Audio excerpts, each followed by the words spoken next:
Hi, David. Nice to be with you here. Hello, yeah, it's nice. So today we are going to be we will talk about Tokio Axum, and he's the library author. And yeah, what is Tokio Axum? So Axum is a web framework that's part of the Tokio organization. So most people who've done Rust are probably familiar with the Tokio runtime, the async runtime. But there's a bunch more things to the Tokio ecosystem. And so Axum is one of those. So it's sort of meant to be, it's the web framework that's designed to work well with all the other Tokio things. That's sort of the idea. And yeah, that's interesting because like in the Tokyo website, there are these blogs. Maybe we can have a look at those and uh,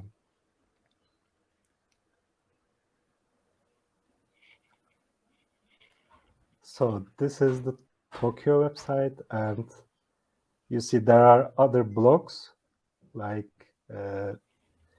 Tower, Hypertonic, and Tokyo Runtime, Mayo. So uh, you are meaning that it fits here, like it works well with these other uh, modules.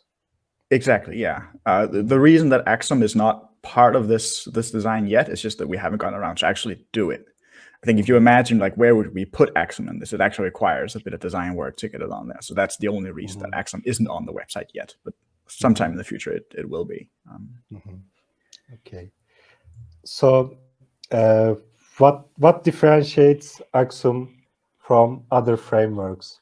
Uh, I I also have an experience here, and I've used Warp for a project, and then looked at Axum and migrated parts of it. Uh, it says ergonomic and modular web framework built to Tokyo, and I can definitely agree with that because my code base became much more ergonomic and nice to understand after the migration. So, David was very helpful in the Tokyo Discord channel. So maybe we can look at some of the features together. Yeah, definitely. So it doesn't use macros. Nope, not at all to sort of define your routes and build your application. No. Yeah, and simple and predictable error handling model. What do you mean by this?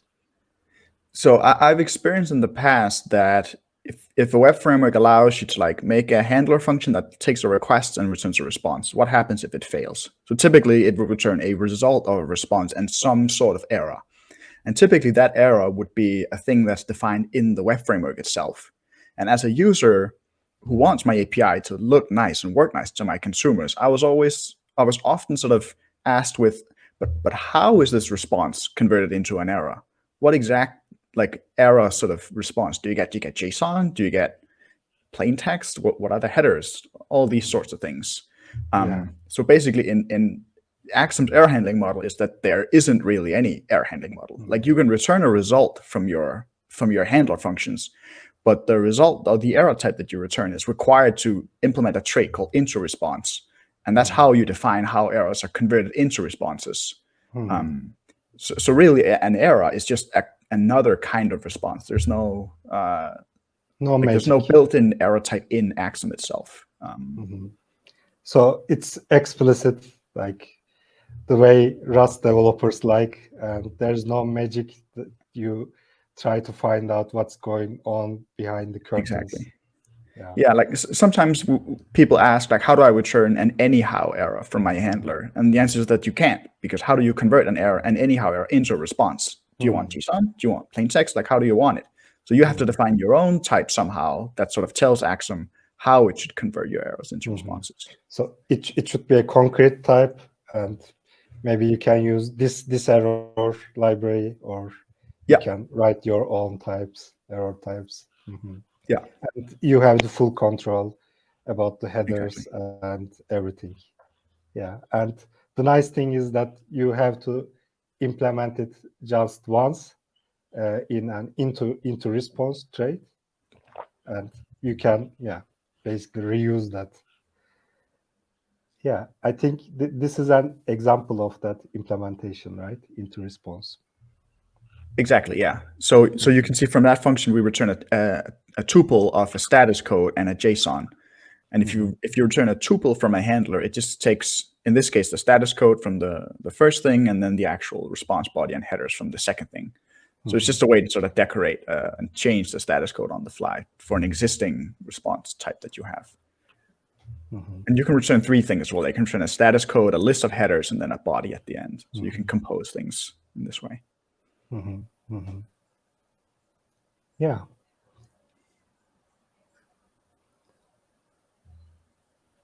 Yeah, and Tower, this is something I was also wondering. What is the relationship with Tower HTTP? So Tower is part of the Tokio stack. Tower is, we like to say that Tower is a service abstraction, and that sounds more complicated than it is. Basically, a Tower service is just an async request, an async function rather, from a request to a response. And that can be a server that like takes a request, does some routing, makes some database queries, and returns some HTML or some JSON. Or it can be like a timeout that wraps another async function and just applies a timeout to it. So you can sort of nest your services, your middleware effectively in this way. So you can think of Tower, when you use Tower with Axum, Tower is mainly sort of the middleware framework that you use. The scope is a little bigger than that, but you don't usually need to worry about that. But the Tower crate itself is protocol agnostic. So that means that the request type that I mentioned before is actually a generic request. It can be whatever you want. It could be an HTTP request, or it can be some inter-process communication request. It's kind of up to you. And that means that sort of from an HTTP framework perspective, the stuff that's in Tower is maybe less useful. The most useful one is probably like timeout and some concurrency limit stuff and rate limiting maybe. So then Tower HTTP basically has HTTP specific middleware that work with Tower. So there you'll find like logging and compression, decompression. There's stuff to set headers. There's some metrics stuff. And all that uses the HTTP crate that Hyper and Axum use. So all the things are sort of meant to work together. Yeah, that was also my experience. Like I was using types from HTTP crate and types from Hyper. And yeah, when I migrated, most of the stuffs I don't have to change. And yeah, it was a nice experience. It's good to see that Rust ecosystem has these common types, common libraries for interoperability. Yeah. That's also one of the goals that I had with Axum, is to sort of reinvent as little as possible. Like it's very common that all web frameworks have their own middleware system. But that means that you need to rebuild all the middlewares that you've built previously. You need to write a new logging middleware. You need to write a new compression middleware. And those aren't compatible with other frameworks. But the specific use case that I had was that I had some REST APIs that were just regular HTTP, and I had some gRPC APIs that were written with Tonic. And I wanted to use the same middleware on both. And that is possible with Tower. You can even use the same middleware on like a Hyper HTTP client if you want to, and get a lot of use out of that. So for example, yeah, you will have the same free functions that Tower gives, like maybe retry mechanism or compression, and you can use for both gRPC and HTTP. And in an application, can you open like both in the same port, for example? Yeah, so Tonic specifically, Tonic has like a router type that implements the service trait. And Axum also implements, its router also implements the service trait. And there are ways to sort of compose both routes into the same application service, basically. So when a request comes in, you can look at the path and be like, is this a gRPC path or is this the regular HTTP REST path? And then call the corresponding service if however you will. So you can definitely sort of multiplex between different applications. Yeah, that's also another benefit of Tower. Yeah. Okay. Yeah, maybe we can look at the documentation together with the expert. So I think, yeah, let's open it here. So first thing I looked at the documentation is that, yeah, I got it working. Like I have done some small hello world example, and then I immediately looked at requests and responses. So, and here I think request will be in extractors, right? And you can have, for example, you can use strings, and yeah, and also request body, right? I think you wanted to look at the actual extract module. Extract module, okay. You're still on the front page. If you scroll all the way down to the bottom, there's a list of all the modules. Yeah, and then you can just click on extract. Yeah, common extractors. Yeah, so an extractor is basically how you sort of take apart the different parts of the request that your handler actually needs. So you can see this top example is that we are here called path, is that we're just parsing the path. And since it has one type inside of it, a U32, that tells Axum that there's supposed to be one placeholder in your path, like a pattern effectively. Typically you use like /user/:ID, and then that ID is a placeholder. So this extractor will then take the path and parse out that that ID. And this is sort of how you like build up and compose these handlers with Axum. So we have extractors for many different things. We have it here for path. Query will parse query params. You can see header map below. If you just like to take a string, that'll be the body. You can also decode the body by saying I want a JSON of some other type.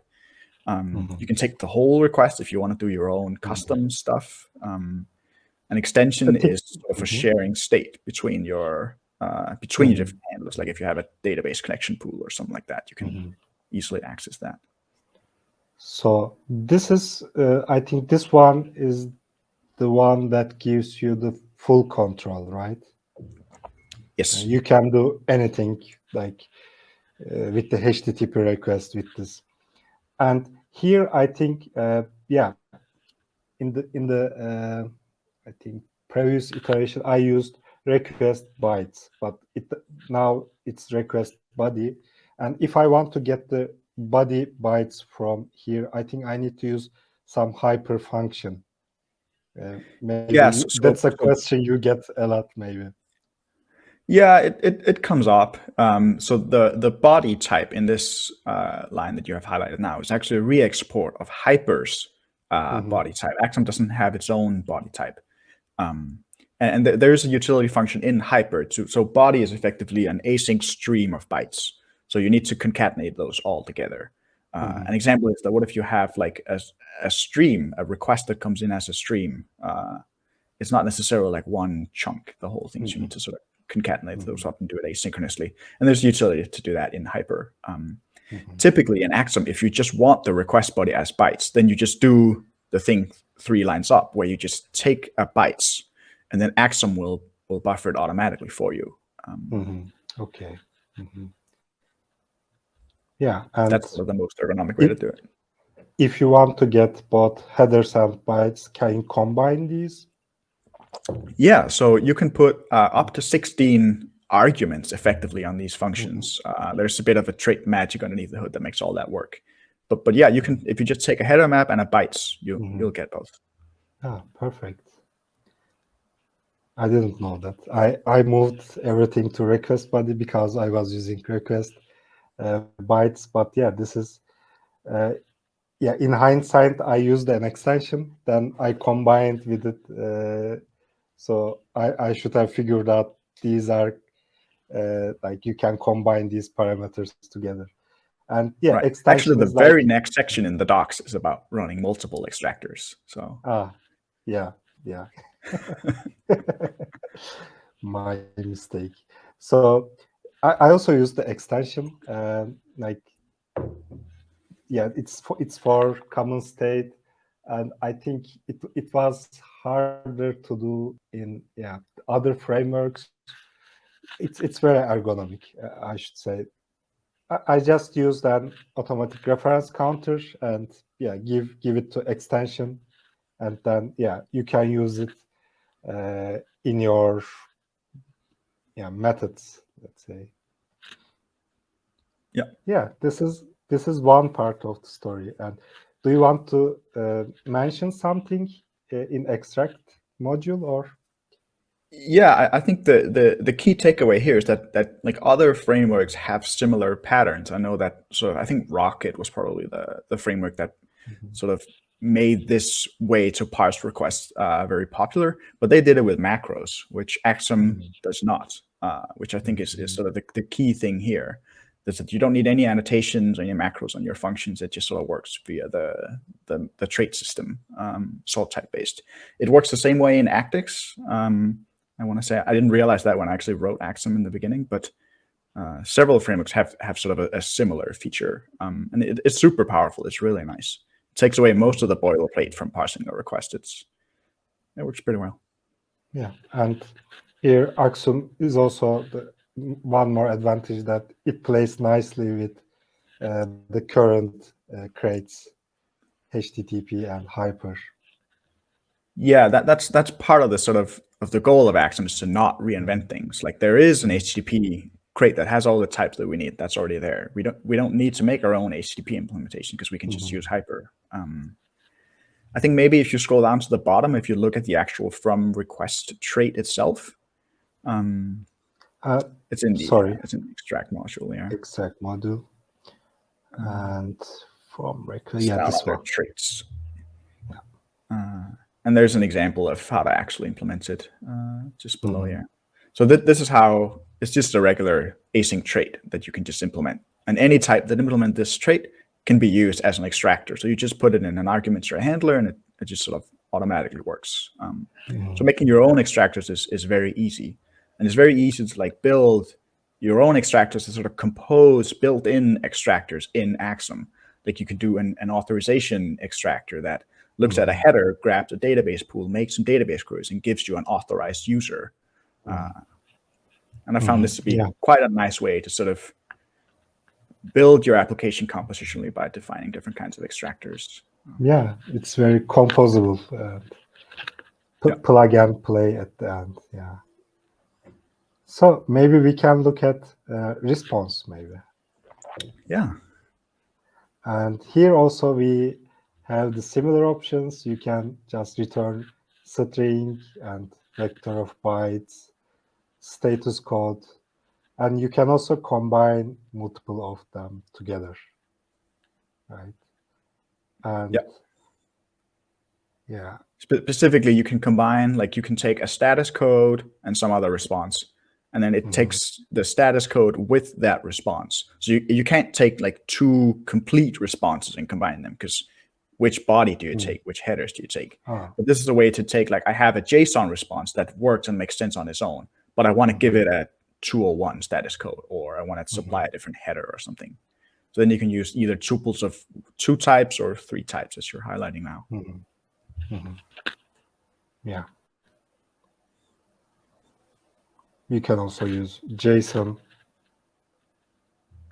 Yeah, so JSON works with any type that implements Saturday's serialized trait, and that will turn it into JSON, then add an application JSON content type to your response.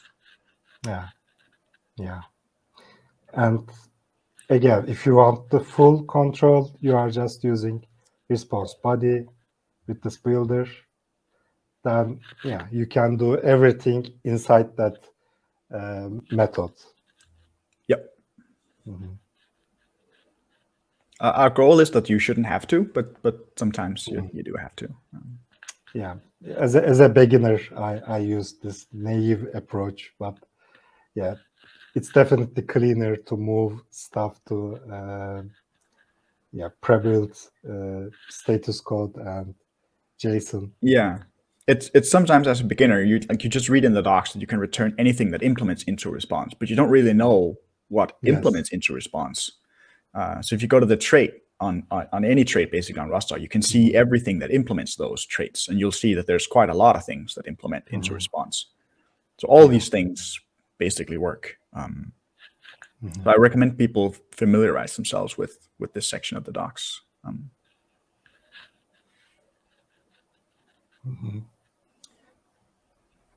And in the documentation, you'd implement to do your own response type. Yeah, you can add your own type here and use it in your project. Yeah. Anything else you want to mention in the documentation? I think if you go to the Axum Extra crate, Extra. It's just Axum-Extra. It's a different crate. It's not, I don't think it's linked from here. Okay. Is it correct or should it be dash? I think if you go to docs.rs and just search for it, that's probably easier. Yeah. Axum-Extra. There's a function in there that I want to highlight. I think it's pretty cool. So if you go into the middleware module, so this crate is basically sort of ideas for features that we've had for Axum, which we think are cool, but we're not really sure that it makes sense to put them in the main Axum crate itself. So it's like extra little utilities here and there. We try very hard to not make breaking changes of Axum unless it's necessary. It has happened, and we're on version 4.0 now, and we will get a version 0.4, not 4.0. And we will get a 0.5 sometime. So Axum Extra is sort of where we put extra little utilities. And this middleware from FN thing is pretty cool. So if you just click on that, it's basically, you have to click on the from FN function. There's an example in there.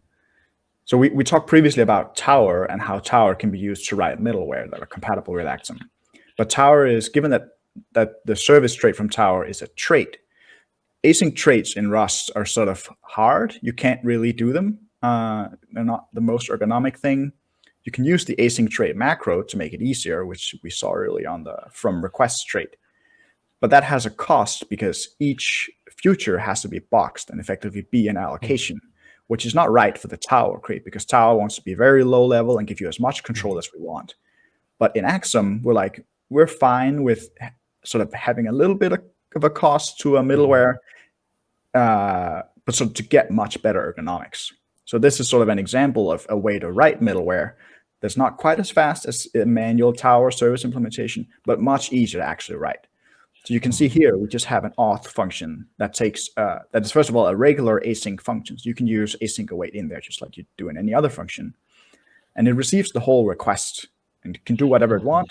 And then this next thing represents like the next middleware in the chain, which might be middleware, it might be the application itself, or a handler, a router, you don't really know. Then you can see just a few lines down, we do like next.run.await, and it gives you back the response.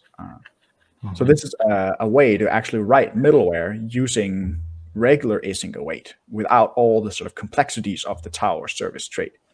And then to use it with Axum, you just do middleware : from FN and give it your function, and Axum figures out how to actually convert that into a Tower service. So for people who want to sort of write small little utility middleware for the application, I definitely recommend using this because it's just so much easier. And in the next version of Axum, version 0.5, which is in the works now, this function is actually going to be moved into Axum itself. So it's not going to be an Axum Extra because we think it's so useful that why shouldn't it be an Axum? So in Axum Extra, you are doing experiments, and when you like them, you are moving them to the main repository. Yes. And we also have another crate called Axum Core, which has like the sort of core fundamental parts of Axum that has the FromRequest and the IntoResponse traits. And the idea is that, I think it's the top one there. And the idea is that if you're writing a library that you want to integrate with Axum and provide an extractor or a response, then this is the crate that you should depend on because it has a much smaller API surface and is less likely to receive breaking changes. Whereas when you depend on the Axum crate itself, you get like WebSockets and routing and all this stuff that you don't really need.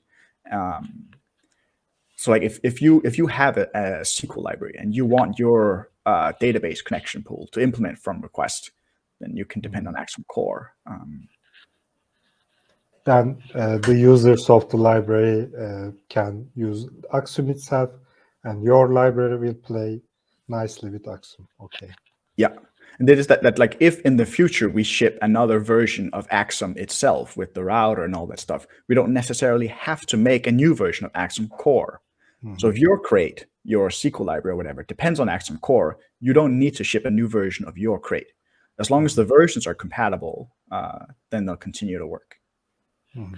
Yeah. And Axum Core versions move a lot slowly, so that it can be a more stable API between libraries. Exactly. Yeah, nice. One thing I wonder here, like you are defining middlewares, and how it knows that it should run middlewares. What is the next middleware here? Like, do you define it in the router? Do you define multiple middlewares? Exactly, yeah. When you call, in this case, we call .route layer, which adds a middleware that runs only for matching routes. So like in this case, our application only defines a / route. So if someone calls like /foo, that would be a 404. But since you're using .route layer, your middleware will not run for that route. And it is that like if someone calls a path that doesn't exist, you don't need to authorize them. Because, well, the path doesn't exist. So that's the idea here. So when you call, like, there's another function on the router, which is called .layer, that puts a middleware around the entire application for all routes, if they're known or not. And it's sort of an onion approach where way in the middle, in the core, you have your router itself that has all the routes. And it will receive a request, do its routing, look at all the paths that you have, and then call one of these handlers that you've registered. And then around that, you have the middleware. So like when you run your application with Hyper or some other HTTP server, the middleware will receive the request first. And the middleware will look at the request, do whatever it needs, and then it will pass it on to the next layer, which might be another middleware, or it might be the innermost application itself. The middleware can also decide to not call the inner application at all and like return early if it's like an unauthorized response or something. Like it's here, yeah. Exactly, yeah. So you don't really know what the next parameter is. It might be the application, or it might be another middleware. And that means that your middlewares are very sort of composable and small, and they only do one thing. They don't really need to worry about what the rest of the stack is. I see. But if I put here another root layer, and I don't know, let's call it root layer 2. Which one will be called first? I assume root layer 2 first and 1. So for each time you call .route layer, that will wrap the entire previous application. So it's like you put a new layer on the onion every time. Exactly. Yeah, nice example with the onion. Yeah. Okay. I've actually, for the next version of Axum, we've been reworking the middleware docs. Actually, if you want to see that, there's a good illustration of what the middleware looks like. So if you go to GitHub, and if you go to, I think it's in Axum, the Axum folder. Here, okay. Yeah, and then source, and there should be a folder called docs in there. Yes. And middleware. And if you scroll down, there's like an ASCII illustration that we did. There it is. Yeah. So that's sort of how each layer wraps all the previous layers. Yeah, really nice. Yeah. And this document also exactly what I asked. Yeah. So this document also details like what are the different ways that you can write middleware for Axum, because you have a number of different options. And it's sort of like what are the trade-offs between them and when should you pick one over the other. So all this will be part of the official documentation for the next release of Axum. Yeah, exciting.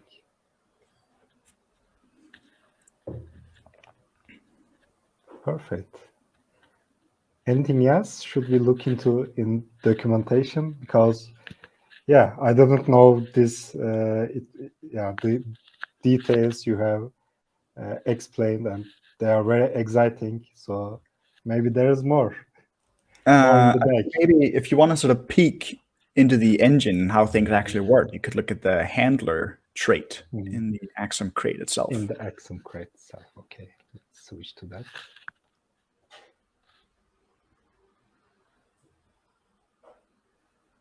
And it's in the handler. It's in the handler module. I think if you just scroll all the way down and look at the handler trait itself. This one, okay. So this is the trait that you don't ever have to implement yourself. But when you make a function that takes a number of extractors and returns an IntoResponse, that function will automatically implement this handler trait. And if you go down and look at the implementations for this trait, you'll sort of see how Axum's magic actually works. It's here, or? Yeah, I think it's just way at the bottom. Okay, yeah. Yeah, so here you'll see that like we implement this trait for functions that take one argument, functions that take no arguments, functions that take 2, 3, 4, up to 16 arguments. So this is how, like, normally when you think of Rust, you're like, I can't make a variadic function. I can't make a function that takes any number of arguments. The argument list has to be of a fixed known size. But so how do you do that in Axum? How does Axum just know which FromRequest implementations to call? And it's through this trait, basically.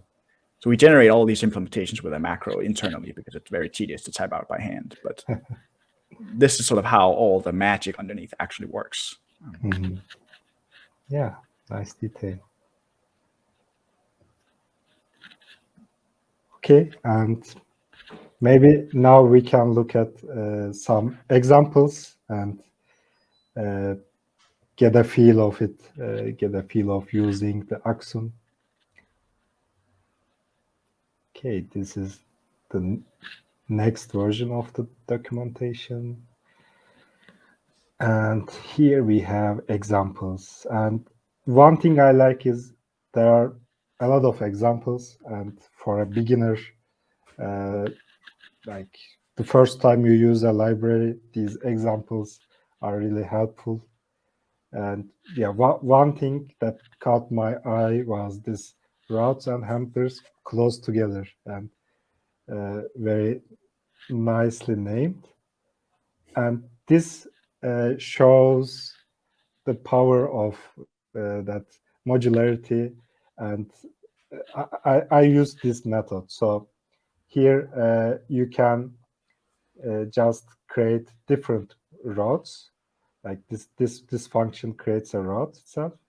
And here you can, like, if your project have different modules for subpaths of your API, Rust allows you to modularize your code very nicely. And then in those modules, you can just define your routes also. So everything is together. And then in another place, you can just put them together, and you know what modules does what, and its handler is also next to that. So that's very nice. That was very nice developer experience for me.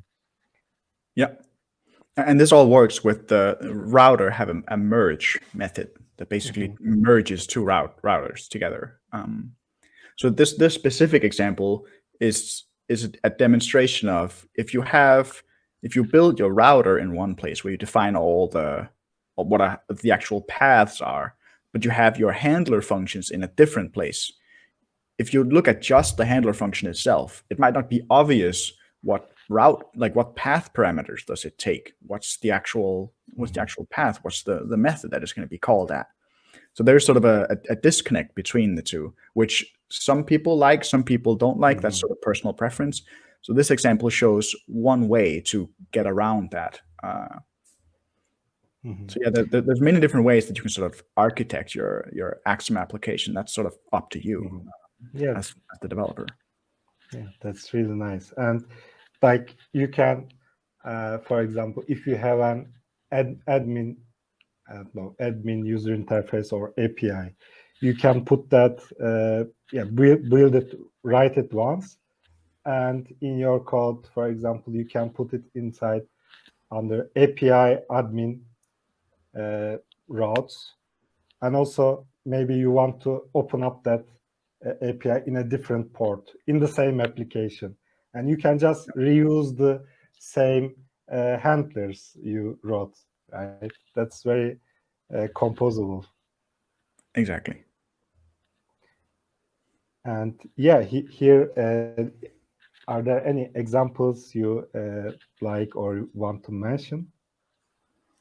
I think the error handling and dependency injection is an interesting example, because it shows sort of in practice some of the error handling stuff that we talked about in the beginning. So I believe there's an enum here called app error or something like that. I don't specifically remember. Yes, there's an enum here. Yeah. Yeah. So this is an enum that sort of represents all the different ways that your application handlers can fail. And then you see down on line 93 that has an IntoResponse implementation. So this For means that that we can error. just return these from handlers and it's automatically converted into response. Because we have a from implementation from like a lower level error, in this case, the user repository error, then we get to use the nice question mark syntax inside our handlers, and sort of the lower level errors are automatically converted into this app error thing. So Let this is me sort of how you try can to have very find. predictable, Yes, this is an you can have very predictable handler. error handling, but still use the nice question mark syntax Nice from question. Rust. Yeah, I think I also implemented it. Yeah, it's really nice and explicit, because you have to write what you have to do with your error. Yeah.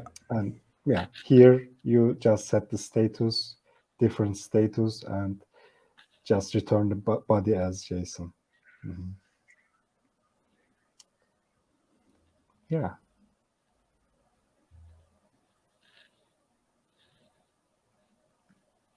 Any other example you want to mention?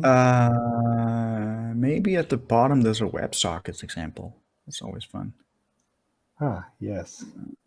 WebSockets. So Axum has built-in support with for WebSockets. And It's here pretty I think straightforward. it's also the assets, so to test with browser. Yes. And here's the Axum code.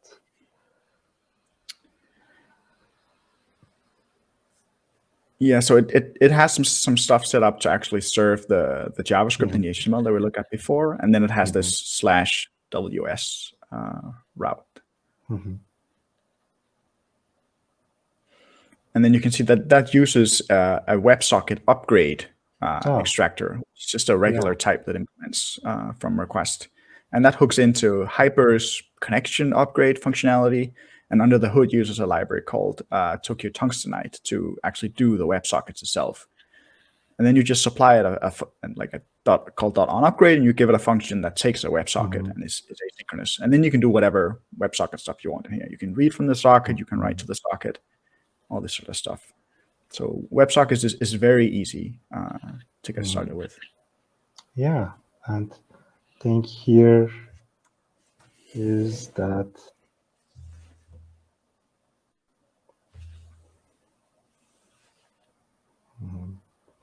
so for example, how would you add some state to this WebSocket handler?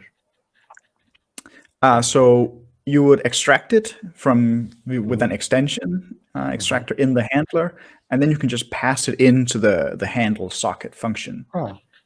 Yeah, really straightforward. Yeah. Yeah. Okay, perfect.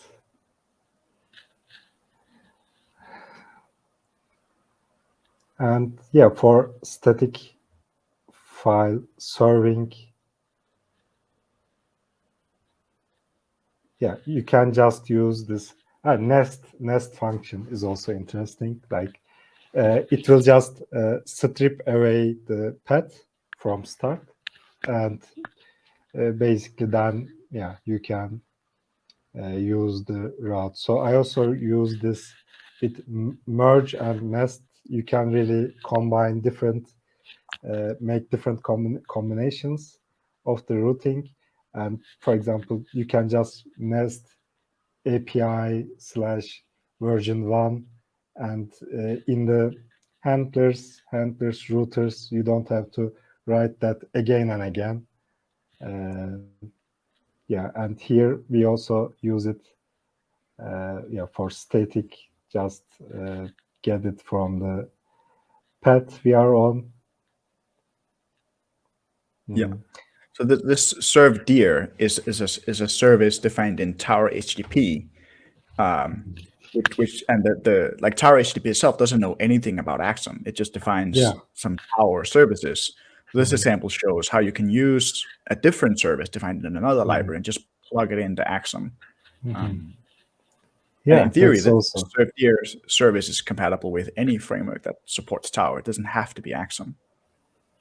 yeah, really nice. Yeah, now we see how to use HTTP Tower services from Axum.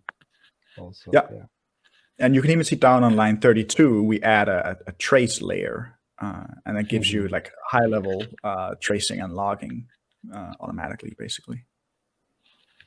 Yeah, perfect. Okay. Anything you want to show or tell, maybe about the future of Axum, or any other thing that excites you? I think Axum is in a pretty good place now in terms of sort of the features and what the API looks like. I think we're mostly in sort of a refinement mode and sort of shaving off the rough edges and making the documentation easier for people to understand and define things. I think like web frameworks are often people's first, like when like web developers are like, they want to try what should they build. They find a web framework and then they try to build something. So the web frameworks are often people's sort of first exposure to Rust, in a sense. So I think it's very important that we try to cater to beginners in the documentation and the examples. That's why we have like several examples in Axum which are very similar. Like if you look at the SQLX and the Tokio Postgres examples, those are both SQL integration examples, and they're very similar. So like in a way, you would only need one because the Axum bits are sort of the same. But the idea is that as a beginner coming to Axum and coming to Rust for the first time, they're likely to use SQLX. So they're going to look for an SQLX example. And so then we just want to provide that. So there's a lot of that going on. I think definitely like figuring out what the API and what the documentation is the hardest part. But I think the future for Axum is just like building stuff with it and then like sort of extracting that into reusable libraries like sessions or auth or whatever else your application needs, templating, whatever. The goal for Axum is definitely not to build everything into Axum itself, because then it just becomes impossible to maintain. The goal is really to sort of foster an ecosystem of crates that are all compatible, but can be used sort of in any way that you want. Like we don't have sort of a Rails or Django equivalent framework in Rust, at least not yet. I do think there's space for that, but I definitely think that the way that we get there is by building great libraries that focus on doing one thing and are composable with everything else in the ecosystem. So I think that's most of what the future for Axum is going to be. It's just building stuff with it and on top of it. So you think that the API won't change in dramatic ways now? It's more or less stable. Maybe with experiments, like there will be some improvements, but like it sort of achieved its goal of becoming in the middle, and now the challenge is that building more stuff on top of it. So maybe like really fine tuning the API for different use cases. Yeah. Okay, really nice. And yeah, related question, like you mentioned documentation, and this is also something I noticed without you telling me, that there's a big list of examples and it's very beginner friendly. And do you need contribution on that area, or where do you need contribution in Axum, and how people can contribute to the library? Yeah, so that there's not, like, if you just go to the GitHub repository, there's not a lot of open issues there, and the ones that are sort of Yes. difficult and not really suitable for first contributions. Yeah. I definitely think if people want to get involved, I think the best way to get involved is build libraries that integrate with the ecosystem. I think that documentation is also often a good way to get sort of started with contributing to a library, but it requires a certain sort of knowledge of the language and the library to do that well. Yeah. A kind of feedback that I value a lot is like when a beginner in Rust tries to use Axum, but they run into different kinds of problems. Like, just go to the Discord and ask these kinds of questions. And if a question comes up a lot, we're like, maybe this is something that we should explicitly document in the docs so that beginners in the future don't have to run into this issue and they can easily find it in the docs. There's a lot of like that in the docs, where it's just, we've gotten a question 2 or 3 times and we're like, let's put this in the docs so that it's easier for people to learn. But also, to contribute to the documentation, you have to have some experience with the language and the library itself, because you put something I think into documentation. I think as a beginner, it's hard to like contribute and write the docs itself. I think it's more, I think it's easier to sort of give feedback to the people writing the docs. Of course, if you're experienced with Rust and all that, you're more than welcome to improve the docs. Yeah, because something you put into the documentation is also like an endorsed way of doing things, or it comes off as best practice. And when you are a beginner, maybe you will make some mistakes, or there are some details like internal stuff you don't know. I agree, but maybe the examples would be a nice way to contribute for beginners, or is that also? For sure. Yeah. If you have some other library outside the ecosystem that we don't have an example for how to use with Axum, definitely contribute an example for that. I think what you said about sort of the scope of the examples is definitely true, because people tend to look at the example and just be like, oh, this is the way to do it with Axum. Like, if you look at this SQLX example, people are going to be, oh, this is the one true way to use SQLX with Axum. That's not the case. Like, this is a way that you can do it. At the end of the day, you still have to make your own decisions on what's right for your applications and make your own decisions. So we definitely try to keep the scope of the examples as small as possible to sort of show people how things work without being too big that people feel like, oh, this is how you write mature applications, because that's not the intention of the examples. Yeah, I see. So if you have an idea for an example, just get it to the point of hello world for the other stuff, like just select something from also select hello world from PostgreSQL, for example, and that would be enough. Like this example doesn't have any migrations, it doesn't create any tables or anything like that, because that's up to you, the developer, to decide how you want to do that. Okay, perfect.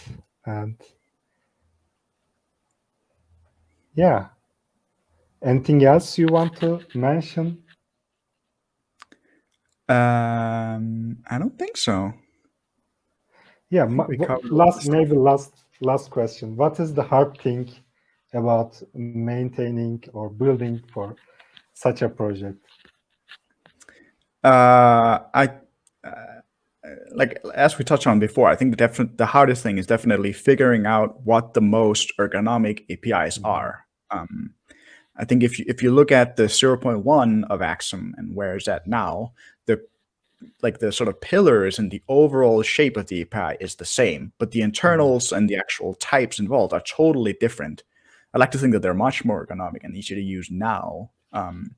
So that there's definitely a lot of like, you build a thing that works for you and that you think is nice, and then you put it out there and then you get feedback on it.